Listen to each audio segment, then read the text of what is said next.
एक शाम वर्दी के नाम ये प्रोग्राम किया गया है कॉन्स्टिट्यूशन क्लब में और जो है सम्मानित किया गया है कुछ नारियों को कुछ लोगों को वर्दी वाले को। आइए उनसे जानते हैं। मैम हमारे साथ है। इनसे सबसे पहले मैम अपना परिचय दीजिए। मेरा नाम है आशिता कोचर और मैं एक चार्टर्ड अकाउंटेंट हूँ और शौक से मैं मॉडलिंग भी करती हूँ और मैंने म्यूज़िक वीडियोस किए हैं 4-5 और रैम्प पे किया है। और आज बहुत सुंदर शाम है जहाँ हम वर्दी को सम्मान कर रहे हैं। As a woman also I feel blessed. ये एक नारी सम्मान भी है। आप अपने एज अ नारी never doubt your capabilities, always have a vision and just work towards that.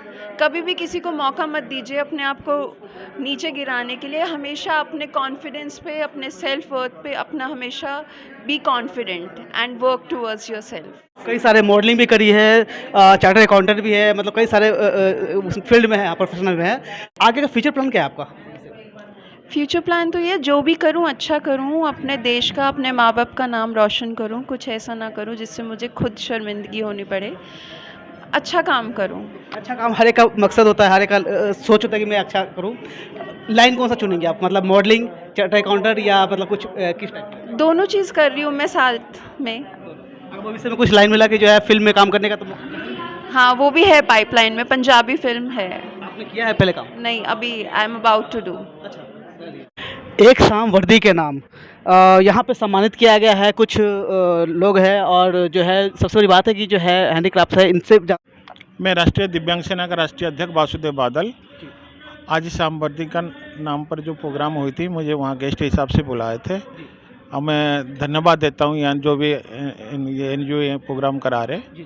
जी, आपके चैनल माध्यम से ये एक शाम वर्दी के नाम कितना खुश है आप ये पुरस्कार? बहुत खुश है। ऐसे प्रोग्राम होना चाहिए हमारे देश में।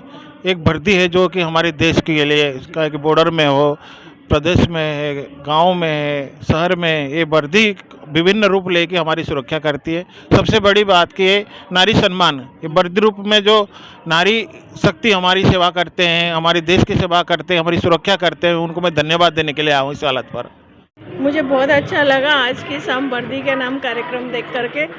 रियली में बहुत सराहनीय का इन्होंने ये कार्यक्रम रखा हुआ था और जो नारियों को सम्मान दिया गया, ये मुझे बहुत अच्छा लगा कि चलो नारियों को एक सम्मान, ऐसे मंच पे सम्मान दिया जा रहा है। इसके लिए मैं जो भी ये एक शाम वर्दी के नाम की टीम है, इन सबका मैं शुक्रिया अदा करना चाहती हूँ। अच्छा लगा, बहुत अच्छा लगा। बहुत अच्छा लगा। ऑर्गेनाइजेशन बहुत अच्छा था, टीम ने बहुत मेहनत करी थी और एक महिला को सम्मान देने का कार्यक्रम बहुत कम ही होता है समाज में और सर ने किया, बहुत अच्छा लगा। दीपक अग्रवाल, मैं गाजियाबाद से हूँ। एक इस प्रोग्राम में जो आर्यन फाउंडेशन इसने करा है कि ये एक शाम वर्दी के नाम, जिसमें नारियों को सम्मान दिया गया है। तो नारी तो हमारी शक्ति है, तो शुरुआत से नारी से शक्ति देना चाहिए हमें। और एक जो सेवा वर्दी पहन के सैनिक, पुलिस में, किसी में भी वर्दी पहन के देते हैं, उनके लिए सम्मान करने का एक मौका ये इस मंच से मिला है आज हमें। दोस्तों, मेरा नाम मास्टर मनीष बाबा और मैं एक सूफ़ी क्लासिकल सिंगर हूँ। एक शाम वर्दी के नाम जो कि आज इन्होंने यहाँ पर कॉन्स्टिट्यूशन क्लब के अंदर ऑर्गेनाइज़ करवाया था, आई एम सो हैप्पी, मुझे यहाँ पर आज आने का मौका मिला। इससे पहले मेरा शो था एक शाम दिल्ली पुलिस के नाम, जो कि हमारी सिस्टर सिमरन कक्कड़ जी ने करवाया था। मैं बहुत खुश हूँ। मैं यही चाहता हूँ इस प्रोग्राम को ज़्यादा से ज़्यादा और आगे बढ़ाया जाए। बहुत अच्छा प्रोग्राम रहा। हमें वैसे भी नारियों का बहुत सम्मान करना चाहिए और वर्दी का भी, क्योंकि वही हमारे लिए बेचारे दिन रात देश के लिए खड़े हैं और हमारी हमेशा ही मदद करते आए हैं। कोई भी किसी भी हालात में वो हमेशा हमारे देश की रक्षा करते हैं वर्दी वाले।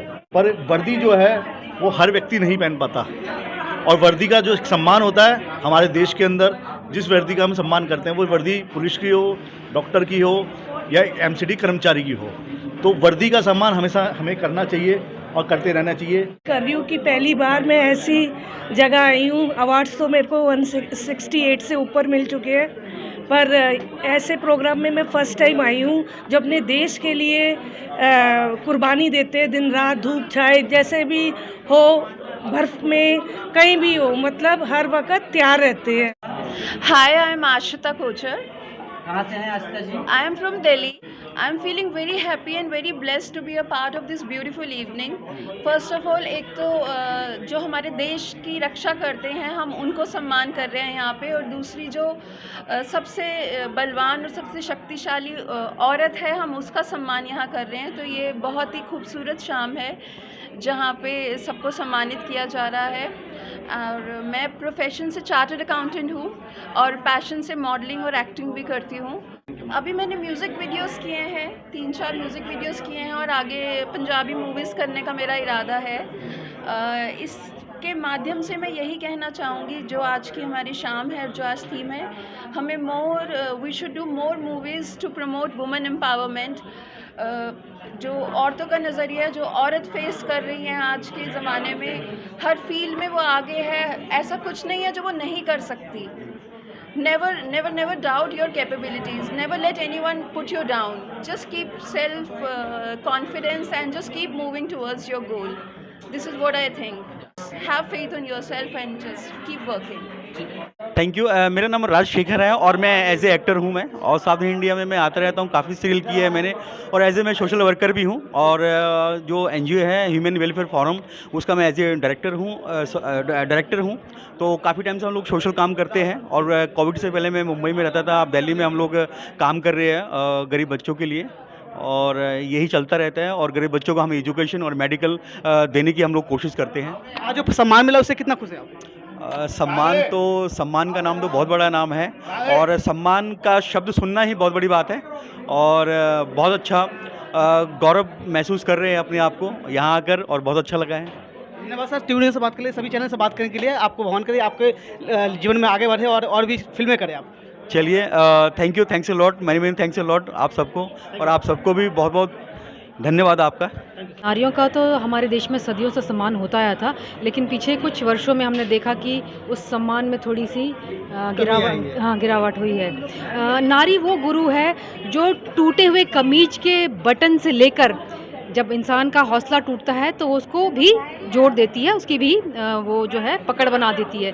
तो नारी का सम्मान रह रह के बीच बीच में होना चाहिए, उसको रिकग्निशन, उसका जो प्यार है, सम्मान है, जो इज़्ज़त है, उसको मिलनी चाहिए, ताकि जो पृथ्वी पे हम ये वॉर वगैरह देख रहे हैं, जो इस समय भी आपके न्यूज़ में छाया हुआ है, नारी अगर सम्मानित होती है, आगे आती है, तो हम बहुत हद तक इस वॉर को रोकने में कामयाब होंगे। देखिए, ऐसा है कि इस पूरे देश को बदलना है, उसके लिए इसका केवल एक सामाजिक उद्देश्य नहीं, इसका एक राजनीतिक उद्देश्य भी है।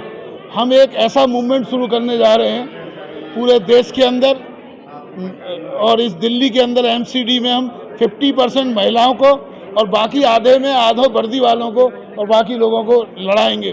तो ये केवल एक सम्मान समारोह नहीं था, ये बेसिकली जागृत करने के लिए एक था कि महिलाओं को हमें जागृत करना है कि उनको जो उनके साथ अन्याय हो रहा है उसके लिए खुद आगे आएं।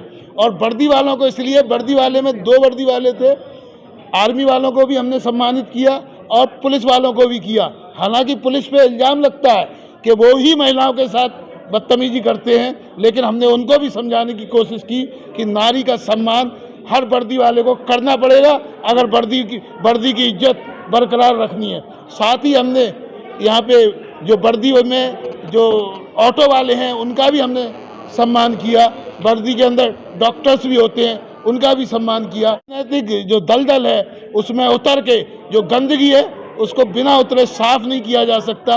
तो हम इस प्रोग्राम के सहारे न केवल उनमें जागृति, सामाजिक जागृति लाना चाहते हैं, बल्कि उनमें आर्थिक जागृति भी लाना चाहते हैं और राजनीतिक जागृति भी लाना चाहते हैं। साथ ही हमने वुमेन चैम्बर ऑफ कॉमर्स की स्थापना की है, जिससे कि महिलाएं आर्थिक रूप से समृद्ध हों। और ये भारतवर्ष के अंदर सरकार ने आज सारे नियम के बावजूद महिलाओं को प्रताड़ित किया जाता है और कानून बना दिया कि माता पिता की संपत्ति में महिलाओं का अधिकार बराबर का होगा, लेकिन उसके बावजूद भी कोई देने को तैयार नहीं है।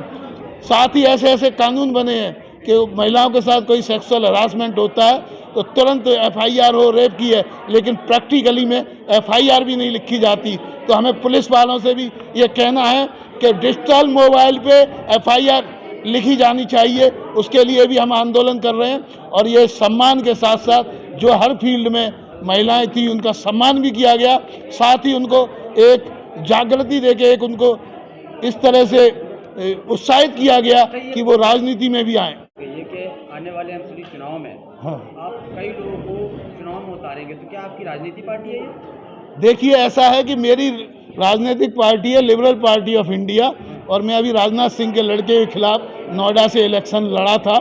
बाकी में मेरी बहुत सारी संस्थाएं हैं। मैं अंतर्राष्ट्रीय न्यायविद परिषद का अंतर्राष्ट्रीय चेयरमैन हूँ, 4 प्रधानमंत्री, 4 राष्ट्रपति हिंदुस्तान के, और लंदन के अंदर बकिंगम पैलेस में 100 से ज़्यादा देशों के चीफ जस्टिस मेरे को सम्मानित कर चुके हैं। लंदन के अंदर थाईलैंड राजा ने मेरे को लॉयर्स काउंसिल ऑफ थाईलैंड का आजीवन सदस्य बनाया है और आजीवन ऑनरेरी सम्मान दिया है। वियतनाम, चाइना समेत 20 से ज़्यादा देशों में मेरे लेक्चर्स होते रहते हैं। 100 से ज़्यादा मेरी किताबें हैं, 1800 घंटे से ज़्यादा यूट्यूब लेक्चर्स हैं। उसके अलावा सभी विषयों पे मेरे बहुत सारे वीडियो हैं, और ये एक राजनीतिक मूवमेंट है। अभी हमने धरना दिया चीफ मिनिस्टर के खिलाफ, तो उन्होंने बाद में सबको कमला नगर थाने में बंद कर दिया, क्योंकि ये जो वैक्सीन है या जबरन है, आपको 3 साल के अंदर कोई बच्चा दिखाई दिया जिसको कोरोना हुआ हो, उसके बावजूद जबरन पे वैक्सीन थोपी जा रही है। ये जितने सरकार जो कर सकती थी वो सरकार ने उसको लूट का अड्डा बना दिया है कि 20-20 लाख रुपए एक अस्पताल ले रहा है। सरकार कह नहीं सकती थी कि भाई ये अगर महामारी है तो महामारी में हर एक की ड्यूटी है कि उसको बचाना, ना कि उसको कॉमर्शियल यूज करना। बाढ़ आ जाएगी तो ये कहेंगे जो हेलीकॉप्टर का पैसा दे सकता है उससे तो हम बचा लेंगे, बाकी को डूबने देंगे, ऐसा नहीं कह सकते। लेकिन यहाँ ऐसा हो रहा है, तो उसके भ्रष्टाचार के खिलाफ भी हम आवाज़ उठा रहे हैं। जिन लोगों को तनख्वाह नहीं मिल रही, पक्का नहीं कर रहे, सफाई मजदूरों के खिलाफ भी, उसमें भी महिलाएं हैं सफाई कर्मचारी, आंगनबाड़ी की महिलाएं लड़ रही हैं कम से कम 37 साल। तो उन सबको जागृत करने के लिए महिलाओं को आगे आना पड़ेगा, और लड़ाई के लिए वर्दी वालों को भी आगे आना पड़ेगा, क्योंकि वो लोग 20, 25, 30 साल के अंदर वर्दी वालों को 30 साल के अंदर भी वॉलंटरी रिटायरमेंट हो जाता है बहुत सारों को, उनको इसके अंदर आना पड़ेगा। साथ ही जो पुलिस वाले भी वर्दी वाले हैं उनको सुधरना पड़ेगा, महिलाओं को इज्जत की दृष्टि से देखना पड़ेगा। ये इसका मकसद है। तो इसका मकसद केवल सामाजिक नहीं, एंटरटेनमेंट, सबको भी जिन्होंने अपनी फील्ड के अंदर किसी भी फील्ड में, साथ ही हमने जो फिल्म और ग्लैमर में भी जिसने मिस वर्ल्ड या खिताब जीते, ऐसी शालिनी गुप्ता को भी सम्मानित किया। जो बाकी जितनी भी महिलाएं थीं, चाहे अनीता जी थी, विकलांग हैं, उनको हाँ दी। सर्वप्रथम सभी मीडिया बंधुओं का तहे दिल से स्वागत एवं अभिनंदन। कुछ भी करना आसान नहीं होता है जब तक अपनों का साथ ना हो। और आपको मैं पुनः अवगत करा दूं मीडिया बंधु कि एक शाम वर्दी के नाम श्री नारी सम्मान समारोह हमारा पूरा टाइटल है।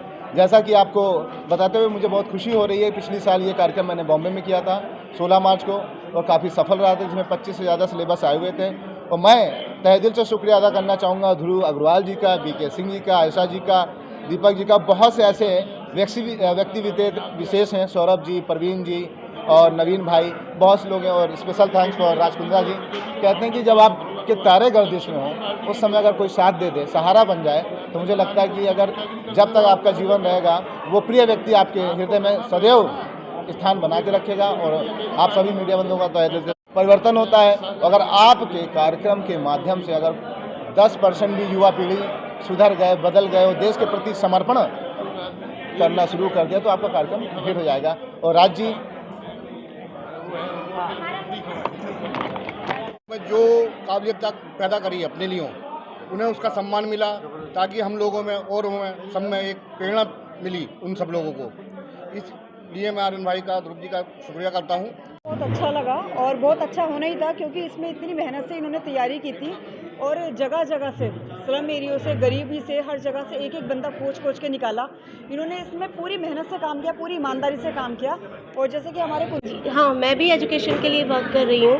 मैं हेल्थ कैम्प करती हूँ, लेकिन मेरा जो मेन काम है, वहाँ से प्रतिभाशाली जितने बच्चे होते हैं जिनको परिवार का सपोर्ट नहीं है, उनको निकाल के बाहर लाती हूँ। और उसमें राज जी ने मेरे को कई प्लेटफॉर्म दिए हैं, राज जी और आर्यन जी ने, ऐसे बच्चों। हमारे समाज में जो गलत हो रहा है लड़कियों के लिए, वो आपका अच्छा ही मैसेज जाएगा। एक अपील है अपने श्री नरेंद्र मोदी जी से कि हमारी कोई भी बहन बेटी आपके संरक्षण में जितनी सुरक्षित है, आगे भी वो इसी तरीके से सुरक्षित रहे। 21 के सामने खड़ा हूँ, कॉन्स्टिट्यूशनल क्लब में खड़ा हूँ। हम भारत के संविधान के अंतर्गत जो भी कुछ काम करते हैं हम भारत के संविधान में करते हैं, और संविधान हमें कहता है कि वेलफेयर सोसाइटी होनी चाहिए, और वेलफेयर सोसाइटी से हमारा मेन जो पर्पज़ है कि जो वुमेन है वो उनका जो बेटरहुड है वो सेफ रहना चाहिए। और जैसा हमने आर्टिकल 21 में साफ साफ लिखा है, आर्टिकल 21 कहता है कि किसी भी व्यक्ति को